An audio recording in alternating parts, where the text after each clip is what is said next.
You're listening to Ciminelli Chats, where we aim to share the latest Ciminelli company news, real estate industry insights, and announcements. On this episode, we sat down with members of our facilities management team, Chris Keenan, Senior Vice President, and Sarah Cudmore, a property manager. Together, we discussed the basics of facilities management and Ciminelli's full-service approach when working with our clients. Can you introduce yourselves and talk a little bit about your backgrounds in facilities management? My name is Sarah Cudmore, and I have been working in facilities management for 6 years. I work as a property manager and also business relationship manager. So I manage several buildings within our portfolio directly and work with tenants and vendors in our maintenance team to provide support and services, as well as relationship management, meeting with clients who have their own facilities and need our support, whether that be vendor management or maintenance and repairs. I am Chris Keenan, and this is my 21st year here at Ciminelli. Prior to that, I had about a 20-year career in Chicago where I worked as a landscape architect. And can you define facilities management for our listeners?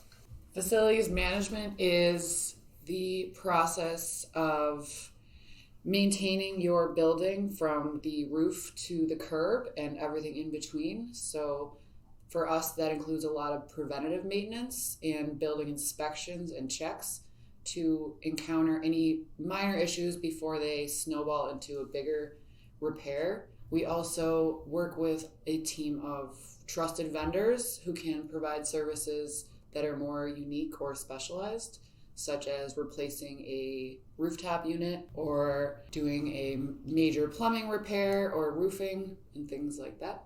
That's a great way to describe it with a lot of good detail. I guess I like to look at it from a higher altitude because just the nature of our full service company here, as far as how it touches all aspects of real estate, I like to think of what our facilities team does is we manage the physical assets of the real estate property.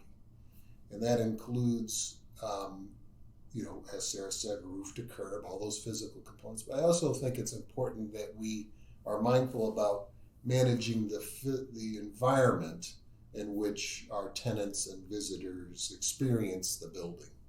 And that could be the building or the campus, because our book of business that we are engaged in management has some campus aspects to it. So really, I like that definition because we also, as a company, manage the financial aspect of buildings.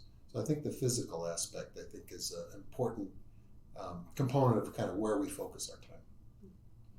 And you touched a little bit about, we provide these services, but we also have a network of people at our disposal. So it really is having that relationship as well as the physical component. Do we have a team dedicated to special needs? We have a procurement and vendor management team that stays on top of insurance certifications and all of the pricing, maintaining our buying power with our vendors. We've worked with a lot of the vendors for decades, and there's a mutual respect there. So we pride ourselves on having vendors that like to work with us, and we like to work with them. And what is the value of bringing in a facilities management team for owners and tenants in commercial real estate? I think it's an important thing. Subject matter experts. So Sarah was talking about our partnership with our trusted vendors. Mm-hmm. And some of those vendors those are businesses that can be 100 years old. And they have industry knowledge and insights that really only they have. And we're lucky enough to partner with them and experience that. I think one of our special powers and values that we provide to our customers is the ability to assemble those types of teams. A team not just of Ciminelli employees, but those extended team. We think of our vendor partners as our extended team. And when you take all those subject matter experts and you able to coordinate their efforts and focus them in a way to drive great results, magic things happen.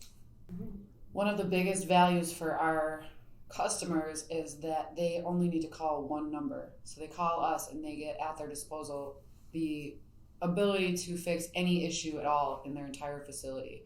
running their campus, to Chris's point. So anything from this morning, I had a call that there was a large coffee spill at the entryway of a high-end medical building. And maybe that doesn't seem like an emergency to some people, but the first thing their customers see when they walk in the door. So that's something we can address within 20 minutes. And then 2 days ago, I had a call for a water main break, which is a different level of emergency. And again, something we can respond to in 20 minutes. To say that we have our finger as facilities managers like on the pulse of commercial real estate is probably an understatement. Mm-hmm. I mean, we get it. Like, we really have the heads under one roof here to fully understand what's happening for a client. I mean, and to touch on that, I mean, our footprint is large. It's across New York and Pennsylvania for a lot of our facilities management clients. So can you talk a little bit about how we've established tools to meet that high demand and how we manage our teams across those multiple locations? But it's all about understanding our customers' needs and wants. So, I mean, our number one communication, our number one tool is really just the ability to communicate effectively with our customers and understand what they're at. And those are all the same tools that any business would utilize. But we have to understand what they need and what we can do to solve their problems. And then the flip side of that, maybe Sarah can touch a little bit about this, is, what technologies, what physical tools do we use to make that happen? And we have several, because it's a lot of data and it's a lot of information, and it has to be managed and tracked and reported on. Our online database allows us to track our technicians in real time. When we get a call for a repair or a need, our service team first can see the closest man to the job, and so we can respond as quickly as possible. And then we track in live time when they arrive, what they're doing, how they address it, if it's completed, if someone else needs to go, and package that all up in a concise email to the customer immediately so they know it's been addressed and what's remaining to be done. And then we bill for just the time we're there, so they're not paying for any additional costs. Yeah, we recently had a customer with an issue on their mechanical lock, and our technician responded. And the second time that they went out for the same issue, they made a note in their Corrigo work order: if this happens again, you should replace the entire unit. And then when they called again, we were able to pull that up and remind the customer, we can go out there and do a repair, but it will likely be temporary and you're spending money you shouldn't be. And then we were able to recommend that they replace the entire unit and save them. We've had a mantra, for as long as I can remember, which is, if you can't measure it, you can't manage it. Yeah. And that data, those tools, Corrigo, where we have 70,000 work orders a year coming through there, and Sarah gives a great example of just one of those 70,000, where we can attach a note and remind ourselves and make sure that we are keeping a track on this, just like if it was our own house, treating it like we're an owner. That data allows us to manage these things and see trends and understand trends and make predictions into the future and look at things like the useful life remaining in a piece of equipment. And that's just been fundamental. It's really one of the main reasons, way back in the day when I first started here, we were in the two-way radio business with a spiral binder and an ink pen, right? So what I would call very fundamental ways to gather information and track information. But those days are over, and there's just the volume of information requires us to be able to gather and manage the information. We once described to a customer, they said, geez, we really need you, Ciminelli, to act as our property manager. And I said, we're really more than that. This was during a hurricane out on the East Coast. And I said, really, our most important role isn't as a property manager, it's as an information manager, and just understanding, and all of us can think about, maybe most recently the blizzard. We're all locked up at home, and luckily through social media and other enterprises, we're able to understand what's going on around us. But if you wound that back 30 years, you'd only be able to turn on the television or the radio and understand what was going on. So there's a lag of information there. So we're really blessed to have just the tools available to us to be able to track this in real time. Sarah, as a day-to-day property manager, all that data, gets generated. I mean, you can't sort through 70,000 work orders. It's an impossible task to draw any conclusions from that. But if you manage the data and report on that data and understand the types of things you want to measure. For instance, I'm sure Sarah looks at a report that tells her, well, of all the requests last week, which of those didn't get done? And that seems like a simple thing to understand. It's kind of, we're back to that old list of what things haven't I crossed off the list yet? Right. But when you do that in an automated report that's waiting for Sarah to come in and start her work week, that allows her to understand where she's at, where her customers are at. And that's just like one of probably 10 of those data points that we really keep a close look at. Yeah, I can't drive down the 90 anymore and not see a Ciminelli van, right? So I mean, we have a network, right? And you know, the processes behind those how those folks are dispatched and managed and located throughout the area and this kind of thing. I mean, it just seems complex. Yeah, I think Sarah touched on it earlier. You know, we have a dispatch team, which is edging up on double digits when you think about all of our locations and all of the folks that are part of that team. That virtual team is about 10 people to help manage that information. But, you know, for us to be able to respond, as Sarah said, in 20 minutes to a water main break or a spill of coffee on a main entrance foyer, that takes coordination and collaboration. And that routing of and dispatching of and tracking in real time of the 60 people we have in Ciminelli vehicles going about their daily workday, you know, that's where we are providing our best level of service, is when we're maximizing those and understanding, Shannon is just driving by there. I bet he can swing in there and get that. And that type of dispatching is a wonderful tool for us. Yeah. Not to mention our technicians on the ground take such pride in their work that they view their buildings as their own, and they act as owners as well. So they're going to see things and they're going to act immediately without being told, without receiving a work order. So we have that level of passion starting from the ground up. So you recently partnered with a major national retail healthcare client for about 100 locations in Western New York. Can you talk about managing that client and why they ultimately chose Ciminelli? Sure. We reached out to that particular client and identified a need for some on-site inspections and preventative maintenance, and also discovered some opportunity for special projects. So we have been providing monthly inspections of the facilities where we make minor repairs and identify issues before they become bigger, costly repairs. And then also we've been installing some wall covering protective panels in high traffic areas that were previously being painted and repaired frequently due to dings and staining on the walls. And now they've provided a long-term solution to prevent them from spending more money down the road. You know what else is I find interesting about our profession is earlier when I talked about, you know, our number one tool is communication and understanding the wants and needs of our customers. You take that a step further, and in Sarah's circumstance, where we're working with a retail medical provider, we have to become experts on what a great looking retail medical facility looks like. Because just like everything else in the world today, this is highly competitive. So people have a choice on where they can go and obtain that service. And the leadership for our customer knows that and understands it. It's a top priority for them. Obviously, they are delivering great health advice and doing all the things that, you know, these people that aren't feeling good or maybe have an injury that needs to be attended to, you know, they do all those things fantastically. But they also realize on a retail side, but people have, you know, our customers have a choice on where they can choose to go. So we need that experience of coming into our facility to be a very positive one. And things like the walls looking good and the place looking clean and the coffee stain being removed, these are all really important aspects to their business model. So, and we've had to come to understand that with that and lots of other customers that we've dealt with in the past. In the financial industry, you know, there might be a certain look or feel that a financial consultant would like to have for his visitors as they come in and experience that lobby.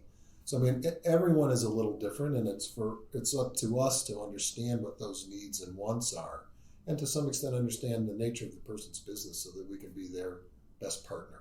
We've also found that facility owners and business owners who operate over a large portfolio can't physically be on site at their buildings on a regular basis, and our team is able to be their eyes on the ground, provide them with detailed inspection reports and photos so they can feel as though they're on site and they have a better grasp of what's going on in their facilities.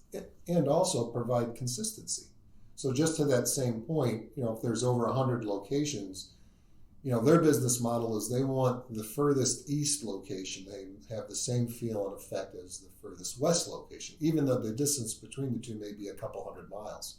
So we have to understand what that brand looks like, and we have to be able to support and maintain that brand.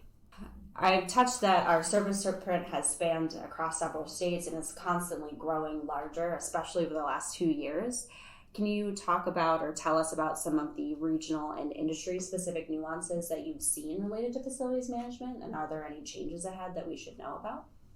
Let me talk a little bit of just kind of the interesting aspects. We have an office down in Pittsburgh, Pennsylvania, and our home office, of course, we as a company started right here in Buffalo. So it is interesting, even though Pittsburgh is a short drive from Buffalo, there are significant differences in what I call the business economy, the way that people approach business, the way that people are engaged with each other. And I find that really fascinating. And we also have an office down in Florida, and there's different aspects of that. So there is real regional aspects to this. And also coming from Chicago, remarkably, the differences, or I should really say the similarities between Chicago and Buffalo are numerous.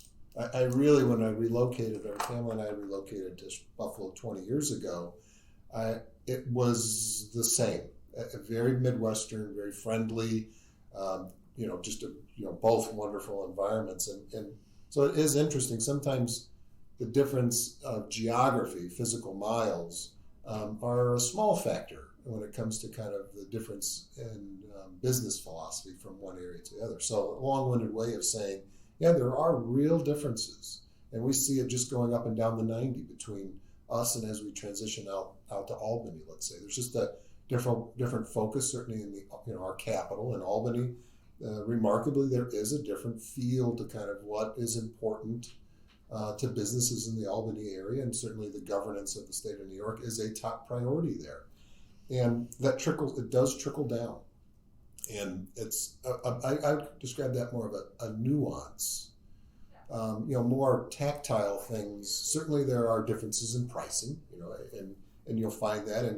And Sarah's challenges with some of her customers are, some are like right in downtown Buffalo in a big metropolitan area, and others aren't. Some are kind of somewhat to say out in the country.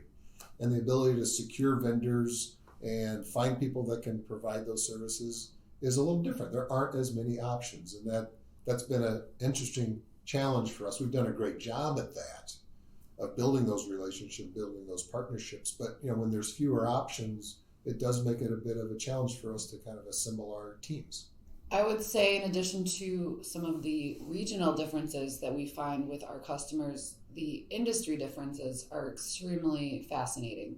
So some of our clients that have more of a manufacturing or warehouse type facility have focuses on safety and repairs for emergencies and preventative maintenance, whereas some of our retail customers are more focused on the experience the customer has when they enter the facility, the feel and the look of the facility. And so we tailor our services and our inspections to the customer.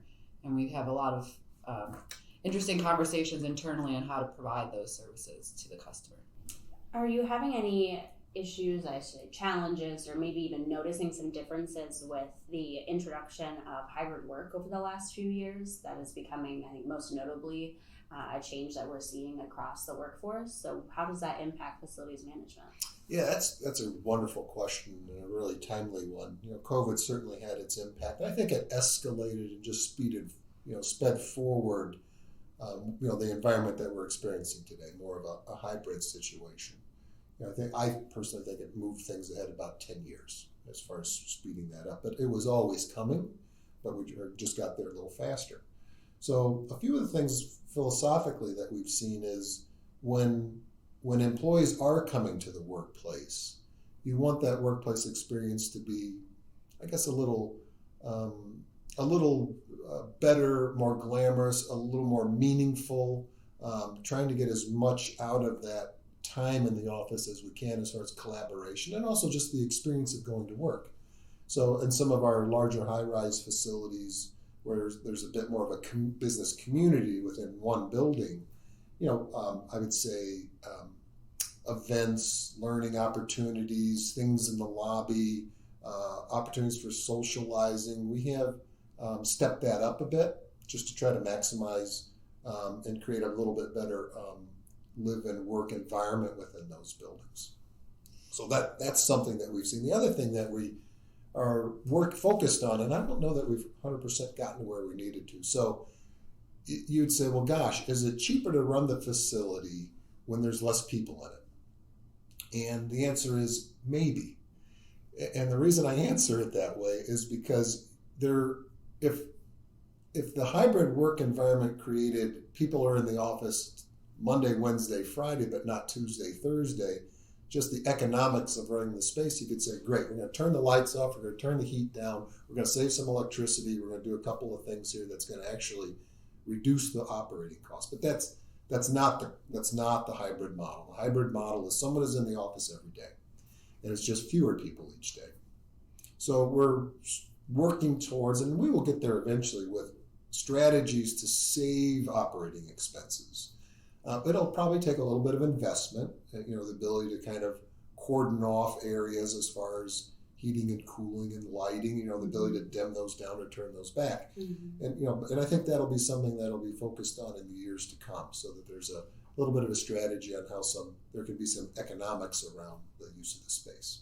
Yeah, maybe it's not so much stressing about who is in the office and when, but what areas of the office are being used. Yeah, and that takes some collaboration, obviously, mm-hmm. about where people sit and how they utilize the space. And those are the types of discussions we have often with our tenants. Mm-hmm. And it's something, and there's some dollars to be saved there. So, that's part of the job Sarah and I have, is trying to figure out a way, the most economical way to operate these buildings, but create the most positive environment for the building users that we can. We offer a full-service approach to facilities management, but what does that mean to you, and what do you think that we do best? Gosh, what do we do best? That's easy. Facilities management. That is the thing that we do best. But another one of the mantras that we have here at Ciminelli is we manage things from an owner's perspective. And I've said that so many times that I have to pause occasionally and really boil that down to what it means. And what it means to me is if you own something and you care about something, you really take care of that something. And that doesn't apply everywhere, right? And maybe in our own lives we can understand that analogy and what it means to us. But in this circumstance, we had so many years when the company started itself up 40 years ago, where we thought of the idea, we constructed the idea, we put tenants into that environment, and then we manage that environment, and we absolutely understand every aspect of the life cycle of that process. And it mattered. That coffee stain that Sarah talked about earlier, we would have felt that and wanted to fix that immediately because we owned that. And that's carried on, that spirit has carried on through our company's culture. So the understanding of managing things from an owner's perspective means a lot to all 115 people in the property management department. Having said all of that, we get there because we are a full-service real estate company, which means we can come up with real estate ideas, development ideas, like, oh my gosh, I think we should put a retail medical facility here. It's the perfect location. And we get there because we have decades of experience from Paul Ciminelli and Jim Gottstein and all the other people that have spent their whole careers in the real estate industry to understand these trends and see those opportunities. I would love to say that I can see those, or everyone listening to this podcast could see those same opportunities, but we all don't have the same vision. So we're blessed with having some folks here at the Ciminelli team that can see that and understand it. We seize those opportunities. And we then take that opportunity and know how to transition that into a physical environment. So we have solved that over the last 30 years of understanding how to do that. And they transition that over to the group that Sarah and I work in. So we fully understand how to keep that asset operating and working and increasing in value. So I mean, that's another component of what Sarah and I do. We try to make that asset worth more tomorrow than it's worth today. So that's important stuff that we do. And that all has to be supported by, I would say right now, human resources is right on the top of that list. Finding and retaining great talent is everyone's challenge in the current world environment, ours included. We spend a lot of time with our human resources partners, finding great candidates, bringing them on board, and keeping them as part of a well-functioning team. In addition to things like procurement that Sarah touched on, compliance, our accounting department, our construction department, these are all components of the overall Ciminelli model that that makes us what I would describe as an excellent full-service real estate. We have leasing and asset management, and they take care of budgeting and 5-year plans for our customers. The construction team can help our tenants that have trusted us for years do a remodel of their office or a refresh of a space. And our leasing team can help our tenants who are growing or expanding or moving to a different location. And we can offer all of these services so that our tenants can come to us for a large variety of needs. There's just huge benefit, I think, to the customer at the end of the day when you have folks working together as one with a right perspective, with proper tools. We can cover some ground. Mm-hmm. Right? You're right, Andy. Well, thank you for joining us today and talking about facilities management. You shared a lot of really useful information, and I hope that this can shed some light for some maybe future clients out there. Thank you, Grace. Thanks for having us on your podcast. Yeah, you're more than welcome. This was fun.